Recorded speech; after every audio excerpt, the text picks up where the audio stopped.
दरअसल बिहार में कुशासन के सरकार बा।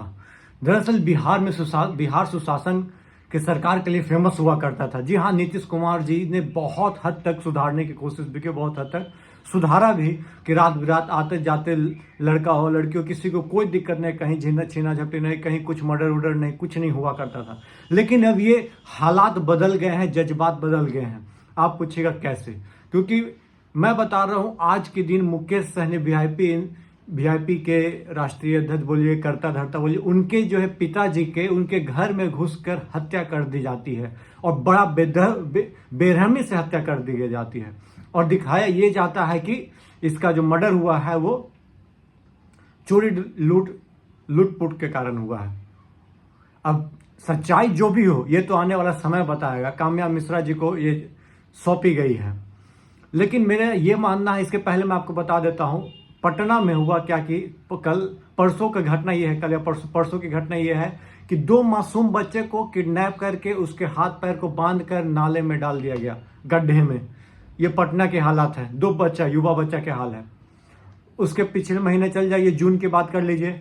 जून में औरंगाबाद की कहानी मैं आपको बताता हूँ, नवीनगर की, जहाँ पे श्रेया की किडनैपिंग की जाती है, उसके साथ रेप किया जाता है, उसको मर्डर कर दिया जाता है, उसका मर्डर कर दिया जाता है। दरअसल डेली का आप अखबार उठा लीजिए, आप न्यूज़पेपर उठा लीजिए, आपको हर दिन कहीं ना कहीं 4 मर्डर, 3 मर्डर, 2 मर्डर आपको दिखेगा हर दिन। ये नहीं है कि आपको किसी दिन भी पेपर में आपको खाली स्थान नहीं मिलेगा।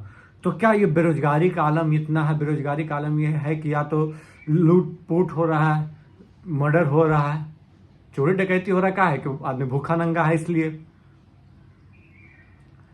और सुशासन के सरकार जो जंगल राज जो बोलकर आप शासन में बैठे हुए हैं, जंगल राज 15 साल पहले क्या था, 15 साल पहले क्या था, आज भी वही हाल बना हुआ है। मैं बता रहा हूं, आप देख लीजिए ये स्थिति। इतने बड़े आदमी के घर घुस कर यदि ये हो सकता है तो आम जनता कितना सुरक्षित महसूस करेगी अपने आप को, ये हमें आपको बताने की जरूरत नहीं है। और पटना में जब यह हाल हो गया, 2 मासूमों को किडनैप करके उसके हाथ पैर बांध कर यह हाल हो गया है।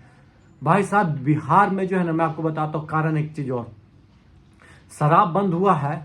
एक तो अवैध रूप से शराब लोग पी रहे हैं, और नहीं पी रहे हैं वो लोग अलग अलग प्रकार का नशा कर रहे हैं। ऐसा नशा कि आप और हम सोच भी नहीं सकते हैं। कोई किरासन पी रहा है, तो कोई गसलेट पी रहा है, तो कोई कुछ पी रहा है, कोई फेविकोले पी जा रहा है, पता सूंघ रहा है, मतलब पीने का इंसेंस ये।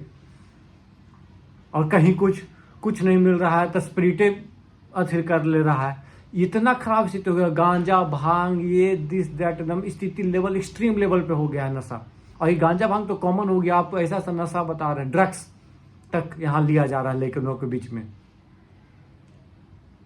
और क्या क्या तो सब बोलता है, मेरे को नाम नहीं पता। इतने एक्सट्रीम लेवल पे हो गया है। और उसको आदत जिसको लग गया, कोई सुई ले रहा है।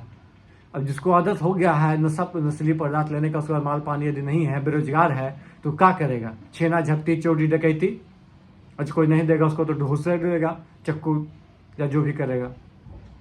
ये स्थिति आ गई है। मैं ये नहीं बोल रहा हूं कि आप शराबबंदी खत्म कर दीजिए, आप शराब फिर से शुरू कर दीजिए, बट ये जरूर है कि इस पे भी लगाम लगाना होगा। जो बैठ के लोग माल फूकते रहते हैं इधर उधर, उनको रोकना होगा। अड्डा बना लिए कहीं ना कहीं, कहीं कोने पे, कहीं कहीं पे।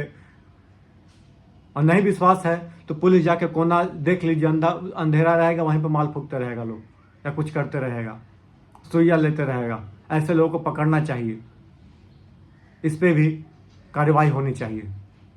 और सबसे बड़े कारण यही है। आज सिर्फ जीतन सहनी की हत्या की बात नहीं है कि मुकेश सहनी जी के पिताजी के हत्या हो गया। ऐसे आम इंसान को भी अब बोलते हैं पताल से खोज कर हम ले आएंगे। भाई, पताल से खोजने से पहले आप उसको रोक दीजिए। मुजफ्फरपुर की कहा तो जॉब देने के अथी चल रहा था, क्या बोलते हैं, सेक्स रैकेट एक तरह से बोला जाए तो चल रहा था। बताइए, आप इसको रोक सकते हो। और ये नीतीश कुमार जी को अपने हाथ को कड़ा करना होगा। और जो उनके साथ जो डिप्टी सीएम घूम रहे होते हैं, उनको भी, जो मुरेठा खाली खोल दिए झूठे के, तो मुरेठा तो खोल दिए आप, लेकिन आपको भी यहाँ जांच पड़ताल करना होगा। आपको विजिट करते रहना होगा, लगातार देखते रहना होगा, क्योंकि नो क्राइम पॉलिसी आपके सरकार का है। तो इस पर सिर्फ ठीक है गृह मंत्रालय उनके पास है, तो आपको लेकिन देखना होगा, आप भी डिप्टी सीएम हैं। चलिए, बहुत ही दुखद खबर ये आई है, उनके घर में घुसकर उनकी मर्डर हो गई। चलिए, ऐसे तमाम खबरें मैं आपको पास पहुंचाता रहूँगा।